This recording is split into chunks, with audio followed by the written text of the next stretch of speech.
Selamat datang Pak Aswan. Wah, mewakili KPID Pak, DIY Pak. Ya. Sehat Pak? Sehat, alhamdulillah Mas Mahe. Iya Pak. Mas Mahe juga sehat ya? Alhamdulillah Pak. Meskipun sahur mepet tetap semangat Pak Iya. kita Pak. Saya baru perjalanan sebenarnya semalam dari Jakarta. Oh Mas. iya Pak? Darat Iya. atau? Darat, naik kereta Mas. Oh, oke Pak. Tapi nggak ini tuh Pak. Nggak, sahurnya nggak terganggu kan Pak di Sipur Pak? Ya, pokoknya apapun kita lakukan ya untuk bisa sahur ya. Udah dipersiapkan lebih awal Mas Mahe. Iya Pak. Nah itu Pak, jadi mewakili teman-teman nih Pak, anak-anak muda ini kan pada tanya Pak, sebetulnya KPID ini siapa dan perannya apa tuh Pak? Kita sering dengar di mana-mana KPID, cuman fungsinya apa, perannya apa sih Pak di masyarakat Pak? Kalau boleh jelasin sedikit aja biar ngobrol nanti teman-teman yang nonton ini nggak terlalu bingung Pak. Iya. Begini Mas Mahe, KPID atau KPI dan KPID itu lahir karena kita ingin agar media penyiaran di Indonesia itu sehat dan berbudaya. Ya. Nah, untuk menuju ke sana tentu saja perlu ada sebuah lembaga yang bisa memberikan ekosistem yang baik untuk media penyiaran di Indonesia, terutama juga di kita di mana di daerah istimewa Yogyakarta ya. Nah, kita berharap karena media penyiaran itu menggunakan domain publik ya, yang namanya frekuensi dan itu adalah milik masyarakat, milik publik yang mestinya dimanfaatkan juga sebesar-besarnya untuk kesejahteraan publik. Kesejahteraan itu lahir dan batin ya, artinya bisa dari sisi lahirnya ekonomi bisa tumbuh dan seterusnya. Kemudian dari sisi batinnya masyarakat bisa mendapatkan edukasi di sana ya kan, mendapatkan insight-insight yang bisa membentuk karakter mereka ya tertentu agar bangsa ini juga cerdas gitu ya, bangsa yang bisa unggul gitu ya di dalam konteks mungkin kompetensi tertentu misalnya seperti itu. Nah, disitulah kemudian peran KPI ataupun KPID untuk bisa mengontrol, mengawasi apa saja sih yang sudah dilakukan oleh media penyiaran. Baik televisi maupun radio. Nah, dengan demikian tentu saja kita tidak hanya sekedar mengontrol, tapi juga melakukan pembinaan. Jadi dengan pembinaan itu kita ingin media penyiaran itu mereka bisa memproduksi menu-menu siaran yang memang bergizi ya dalam tanda petik gitu ya untuk masyarakat ya. Sehingga sehingga masyarakat juga mendapatkan sajian yang mencerahkan mereka gitu ya, mendapatkan insight yang baik ya dan punya energi positif ya untuk bisa mengembangkan dirinya, bakat-bakatnya gitu ya. Sehingga nanti media ini menjadi rujukan ya, tontonan sekaligus juga tuntunan gitu Mas sebenarnya. Nah itu Pak, nyambung Pak. Saat ini tuh Pak, meskipun Jogja ini kan konon salah satu provinsi dengan, bukan konon, menurut datanya Jogja ini adalah provinsi dengan literasi digital terbaik di Indonesia Pak. Tapi di sisi yang lainnya Pak, kita melihat bahwa ada loh perubahan kultur menonton masyarakat Pak, apalagi anak muda Pak ya. Yang tadinya itu nonton di TV, terus kemudian berkurang dan kemudian pindah ke mobile device Pak, gadget ke mana ke perangkat-perangkat gawai yang memang itu lebih fleksibel. Menurut Bapak Pak, apakah ini dunia baru Pak, media baru, apakah ini mampu menjadi semacam lapangan bermain baru buat KPI ini Pak untuk terjun di sana juga Pak? Baik, secara regulasi kita belum diperkenankan untuk masuk ke media baru, media sosial atau media on the top gitu ya. Nah, jadi memang kita masih pada ranah tadi ya, televisi dan radio yang menggunakan frekuensi. Nah dengan demikian media baru sebenarnya menjadi bagian dari proses berkembangnya peradaban manusia kan gitu ya. Yang itu tidak bisa kita tolak juga, tetapi harus kita kendalikan.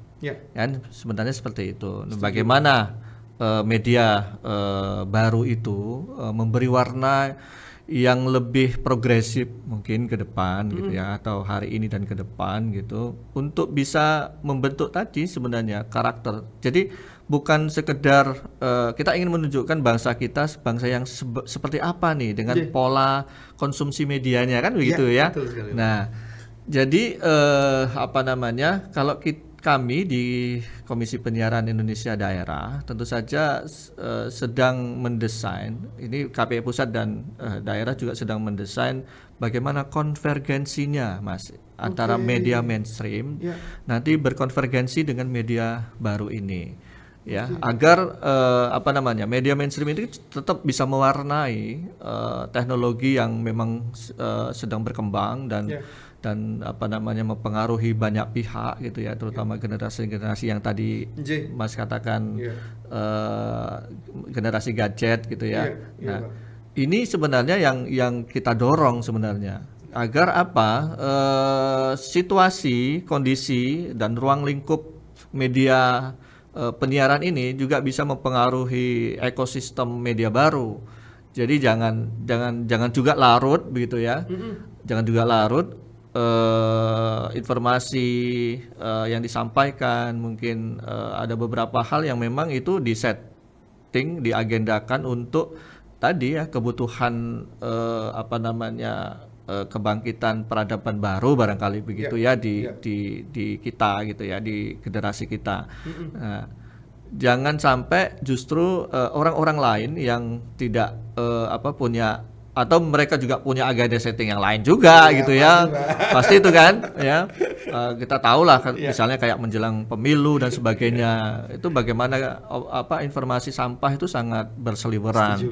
Nah, saya kira konvergensi ini yang menjadi penting kita dorong agar masyarakat juga tahu nih, bisa memilah dan memilah mana informasi yang sesungguhnya valid gitu ya, aktual gitu dan faktual juga karena ada datanya, dan mana yang memang ini yang misinformasi atau disinformasi atau justru malah informasi yang memang sengaja dibuat kan gitu. Itu Mas, barangkali yang bisa saya sampaikan. Pak. Nah, sebelum sampai loncat Pak, kita ngomongin soal konten Pak, kayak kita harus break dulu nih. Meskipun puasa tapi kayaknya tetap harus break dulu, nggak bisa ngopi nih Pak.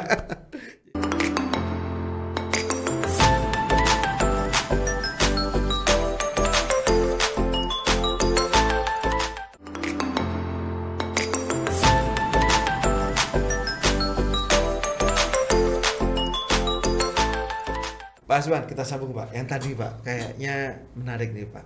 Kalau kebijakannya sudah ada, turunannya sudah jelas Pak. Tapi pemerintah juga ikut mendorong Pak supaya masyarakat ini juga semakin melek digital Pak. Kominfo kan selalu menggaungkan itu Pak. Apalagi setelah TV digital ini kemudian bahasa kerennya analog switch off ini sudah benar-benar fully digital Pak. Ada daerah-daerah 3T yang tadinya nggak dapat sinyal, akhirnya jadi malah dapat sinyal, atau mungkin yang di daerah-daerah yang sinyal udah bagus bahkan sekarang bisa dapat kayak tempat saya Pak, di pelosok sana itu, di desa sana itu justru malah dapat sinyal-sinyal TV yang selama ini nggak pernah kita lihat gitu. Nah, akankah ini menurut jenengan Pak ya, akankah ini menjadi sebuah opportunity Pak, peluang baru dalam membawa informasi ke publikan, ataukah ini akan menjadi ancaman baru Pak? Karena pasti akan ada agenda settingnya tadi loh Pak. Menurut Pak Aswan bagaimana Pak? Baik Mas, saya kasih informasi dulu di awal bahwa di daerah istimewa Yogyakarta itu sudah ada 39 televisi digital. Ya, jumlahnya 39 televisi digital pasca ASO ya, analog switch off itu. Itu yang terdeteksi atau terdaftar? Memang sudah beroperasional. Oh, sudah ada izin operasional, iya, Pak? Sudah beroperasional di daerah istimewa Yogyakarta. Baik. Jadi kalau kita melihat ini ya, konstelasi ini, memang pemerintah kan memang sedang mendorong transformasi digital. Iya, Pak. Turunannya Kominfo bikin yang namanya misalnya Smart Province misalnya, ya kan? Betul, Pak. Atau Smart City misalnya, ya betul. Smart City gitu ya. Nah, bisa nggak sih sebenarnya korelasi ini ya digandeng dengan keberadaan media-media penyiaran yang sekarang sedang tumbuh ini? Saya kira itu tadi kalau bicara opportunity, ya itu sangat bagus untuk kita misalnya ada 39 televisi digital. Mereka butuh konten nggak? Butuh, betul. Kan Mas? Iya, betul. Ya kan? Mereka butuh production host nggak misalnya? Butuh kan untuk mengisi mereka sendiri kan nggak mampu juga kalau misalnya selama 24 jam mereka beroperasi. Termasuk juga TVRI misalnya ya kan? Ya kan butuh gandeng-gandeng dengan beberapa pihak atau stakeholder yang bisa memproduksi itu. Ini kan peluang sebenarnya. SDM-nya, konten kreatornya, ya kan? Konten-konten lokalnya yang bisa diusung begitu ya untuk kebutuhan televisi ini gitu ya. Pak. Nah, saya kira itulah opportunity-nya dan yang sesungguhnya perlu kita kita gagas bersama itu bagaimana kita mendesain bersama-sama. Jangan sampai yang satu tumpang tindih dengan yang lain ya. Meskipun ini kan pasar bebas ya. Tetapi pasti kan ada stasiun kayak identitas tertentu misalnya untuk televisi apa gitu ya. Ya dengan segmen-segmen yang berbeda-beda juga kan gitu. Betul. Nah, itu kan sebenarnya bisa dibangun sebuah ekosistemnya. Agar itu semuanya bisa tumbuh bersama-sama gitu kan. Dan melahirkan tadi ujung-ujungnya adalah kesejahteraan masyarakat, mencerdaskan kehidupan bangsa dan kesejahteraan masyarakatnya juga terpenuhi gitu. Peran KPID sendiri Pak, itu kan yang dilihat bagi anak muda, wah KPI ini cuman tukang kritik, tukang sensor gitu Pak. Nah, apakah memang literally hanya seperti itu atau apakah ada Pak peran KPI yang kemudian ikut mengakselerasi proses-proses digitalisasi di kepublikan ini Pak? Nah, itu yang sedang kita gagas di periode kami yang sekarang berada di KPID, bahwa orientasi awal itu adalah terkait dengan pengawasan, kontrol kayak polisinya media gitu ya. Kita rubah menjadi ini kayak kayak orde baru ya, tapi bukan itu sih dalam konteksnya gitu ya. Kita lakukan bersama-sama lakukan pembinaan. Artinya begini, pembinaan itu karena kita punya perdanya juga, Perda 13 tahun 2016 tentang penyelenggaraan penyiaran di DIY ya. Nah, itu kan menjadi bagian tugas kita agar bisa membangun sebuah ekosistem penyiaran ini bisa tumbuh berkembang. Nah, kalau misalnya lembaga penyiaran atau media penyiaran itu sehat, Mas, pasti dia melahirkan konten-konten yang sehat juga kan. Setuju. Artinya berkualitas. Betul. Yang bisa mencerdaskan, bisa menjadi sarana edukasi, validasi. Betul. Karena apa? Kalau seadanya, mereka seadanya juga gitu kan, nggak mungkin menghasilkan konten-konten yang berkualitas, yang itu juga bermanfaat bagi masyarakat. Paling yang gitu-gitu aja kan, lagu-lagu atau sinetron-sinetron yang nggak mutu, entertaining aja gitu ya. Padahal di balik itu kan harus ada juga misalnya terkait dengan informasi yang harus disampaikan kepada masyarakat agar masyarakat bisa melek informasi juga kan gitu. Dan juga misalnya mereka terkait dengan edukasi misalnya kan. Betul. Ya. Nah, ini yang mestinya akan kita bangun bersama-sama. Kami akan mencoba ya di KPID yang era sekarang ini untuk bisa mendorong itu bersama-sama dengan lembaga penyiaran yang lain gitu. Wah, keren Pak, Pak. Nah, itu mungkin yang selama ini ingin diketahui publik Pak. Jadi selama ini Pak, beberapa teman-teman KPI pusat ini kan sering tampil di podcast tapi kelihatan cuma jadi kayak polisi di TV gitu loh. bikin teguran gitu ya. Iya Pak. Nah Pak, oke Pak. Sebelum kita sampai ke penyihatan konten ini Pak, sekali lagi harus mohon maaf langsung break dulu kita Pak ya. Oke, siap.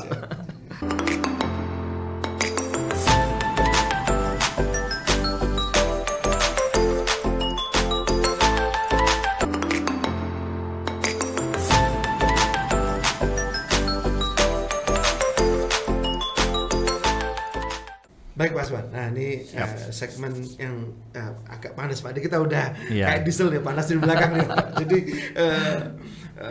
kita tahu Pak bahwa 39 TV tadi Pak, pasti mereka sudah punya kanal-kanal streaming, mereka punya kanal sosmed yang mereka gelorakan untuk menyampaikan itu Pak. Pada titik tertentu tadi Pak Aswan sampaikan bahwa penyiaran yang sehat itu adalah penyiaran membangun kondisi kesadaran masyarakat Pak, termasuk etika positif masyarakat, digital ethics segala macam. Nah ini kira-kira Pak, ekosistemnya tadi yang Bapak sebutkan di awal tadi, apakah ikut didorong oleh KPI menuju ke sana atau bagaimana bentuknya Pak? Pasti ya, karena kami kan menjadi tadi ya tidak hanya sekedar polisi ya, tetapi juga melakukan pembinaan. Nah di beberapa regulasi yang kami punya seperti pedoman perilaku penyiaran misalnya P3 dan standar program siaran atau SPS yang biasa di media siaran sudah kenal baik gitu ya. Nah di dalamnya itu kan ada norma dan etika juga, sehingga perilaku media penyiaran dalam rangka memproses produksi konten siarannya itu sudah ada pedomannya. Kemudian sudah ada standar. Namanya standar kan standar yang memang harus dipatuhi ya kan oleh media penyiaran. Nah, itu sudah menjadi ketentuan bersama kita dengan KPI Pusat dan lembaga penyiaran yang ada di Indonesia. Tapi akan ini Pak, di satu sisi Pak, semacam kayak stigma di publik Pak. Bad news is good news, itu yang selalu dijual oleh media. Nah, akankah KPI mampu melawan mainstream ini bahwa untrue, unverified, dan biased information ini kemudian bisa dibina oleh KPI sebagai tadi itu Pak, bukan sebagai polisi kok, sebagai pengayom lah. Betul Mas. Jadi gini, kita kalau berbicara tentang etika penyiaran tidak lepas memang dari P3 dan SPS tadi. Nah, oleh karena itu kita sudah punya program di mana kita sebut sebagai sekolah P3 SPS. Apa itu Pak? Sekolah P3 SPS itu adalah terkait dengan semacam bimbingan teknis lah. Bagaimana teman-teman media penyiaran terutama kan sering banyak yang keluar masuk nih, yang baru-baru juga ada ya kan masuk di media penyiaran, dan mereka juga harus memahami betul apa itu P3 dan SPS, pedoman perilaku penyiaran dan standar program siaran, sehingga apa yang mereka lakukan, apa yang mereka kerjakan itu ada sandarannya gitu ya, agar mereka tidak ikut arus yang arus besar misalnya media baru itu ya yang tanpa kontrol uncontrollable itu. Nah, inilah yang menjadi bagian dari kita agar pedoman perilaku penyiaran dan standar program siaran itu bisa ditaati dan dipatuhi.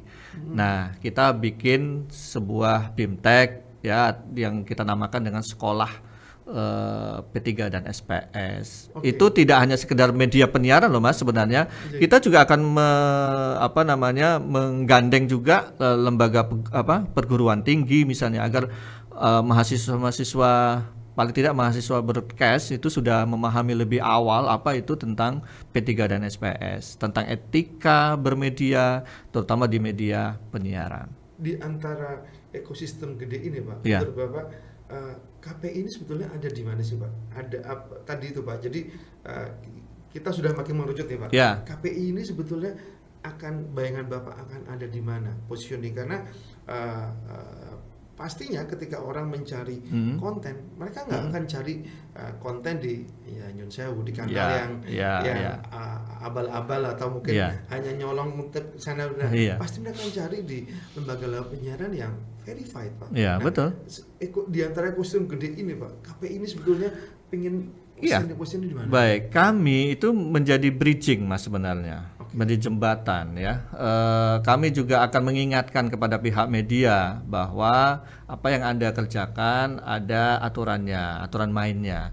Kemudian kepada masyarakat kita juga memberikan literasi media, ya, sehingga apa? Klub ini, Mas, masing-masing. Disitulah posisi kami sebagai Komisi Penyiaran, ya. Jadi ke masyarakat kita pengen masyarakat cerdas bermedia, ya, beretika dalam bermedia, tetapi di hulunya kita ingin agar produksinya, konten-kontennya itu ya pas untuk mereka. Disitulah peran kita, Mas. Berarti jadi hulu ke hilirnya ada. Iya, hulu ke hilirnya kita kerjakan. Nah, kita jadi bridgingnya. Bagaimana untuk media penyiaran nanti bisa punya standar yang baik, punya perilaku yang baik. Moto kita kan bicara baik, siaran sehat gitu. Nah, literasi media seperti apa, Pak, yang kemudian membutuhkan yang nanti akan berinteraksi ke masyarakat, Pak? Literasi media seperti apa? Sehingga teman-teman punya tahu, punya bayangan, contohnya seperti ini gitu loh. Iya, begini, Mas. Kita di literasi media itu pasti akan menggandeng pihak-pihak stakeholder yang lain, ya, misalnya perguruan tinggi, ada beberapa banyak perguruan tinggi yang punya broadcast, ya, di sana, ya, atau ilmu komunikasi di sana. Nah, tadi P3SPS tadi juga kita berikan kepada mereka bahwa kalau Anda ingin mendapatkan sebagai publik mendapatkan informasi yang tepat, yang valid, yang benar gitu, ya, dan mendapatkan kecerdasan lain dari sisi edukasi di media penyiaran, kita punya namanya P3SPS itu. Mereka juga bisa mengontrol secara partisipatif, ya, karena memang fungsi kami mengontrol. Tetapi masyarakat boleh nggak melakukan kontrol? Boleh dong. Kita lakukan sebagai bagian dari proses tadi, literasi media tadi, bahwa media penyiaran harusnya A, B, C, D gitu yang harus mereka lakukan, sehingga mereka juga klop gitu. Kami butuh sebagai publik butuh siaran yang sehat dong, siaran yang berbudaya dong, siaran yang mencerdaskan kami dong. Nah, disitulah bisa feedback kan masyarakat. Kalau media penyiaran tidak memberikan itu, ya disanksi sosial aja, channelnya diganti dan sebagainya kan gitu.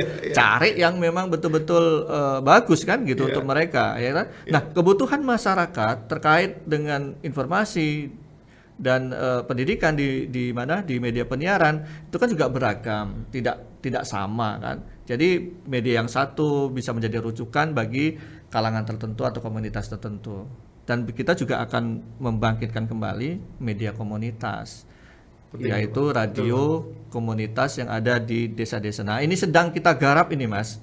Sedang kita garap ini. Kita dukung, Pak. Biar teman-teman Gensi yang tadinya belum terlibat, kita libatkan juga nanti, Pak. Siap. Oh ya, kita dengar ada juga nih, Pak, event yang Pak, yang KPI memberikan award atau reward kepada pegiat-pegiat media apa, Pak? Iya. Modelnya, Pak? Iya, gini, kami sudah beberapa kali kita mengadakan awarding, ya, terkait dengan bagaimana konsepsi ataupun produksi yang sudah ditayangkan di televisi ataupun disiarkan di radio, yang untuk beberapa kategori nanti akan kita berikan kepada mereka dan kita berikan awardnya, ya, sebagai apresiasi nih bahwa media penyiaran sudah memberikan yang terbaik untuk masyarakat, untuk publik gitu, ya. Kita patut kan mereka diapresiasi. Nggak cuma yang jelek-jelek, nggak cuma kita kasih surat cinta, ya, teguran gitu, ya, surat cinta teguran itu enggak. Tapi yang bagus ya kita apresiasi bahwa mereka bekerja sesuai dengan P3SPS, sesuai dengan etika, sesuai dengan perda misalnya, seperti itu. Itu yang sedang kita gagas nih, Mas, November nanti. November nanti puncaknya. Dan TVRI kita minta menjadi media partnernya nih. Wah, keren. Iya. Keren, Pak. Ya, Pak. Kita siap mendukung dan saya Oke. siap diundang pokoknya, Wah, Pak. siap. Kapanpun Pak Asmani siap, Mas Bayi. Oke. Baik, siap Mas. Keren, Iya. Pak. Kita Iya. jadi cerah, Pak. Jadi Oke. kita jadi tahu, oh KPI itu bukan cuma tukang semprit doang gitu, Iya Pak. dong. Mas Ban, matur Oke. nuwun sudah hadir ke Iya. Pojok Cendekia. Mudah-mudahan selalu sukses program-programnya, Pak. Amin. Kita siap mendukung dan mudah-mudahan ke masyarakat juga makin sehat, Pak. Amin, amin. Literasi. Terima kasih Mas Mahe ya, Sama-sama, atas Pak. undangannya juga ini ya. Siap. Ya, Pak. Oke. Matur nuwun, Pak. Oke, Ya, selamat sama-sama datang. Mas.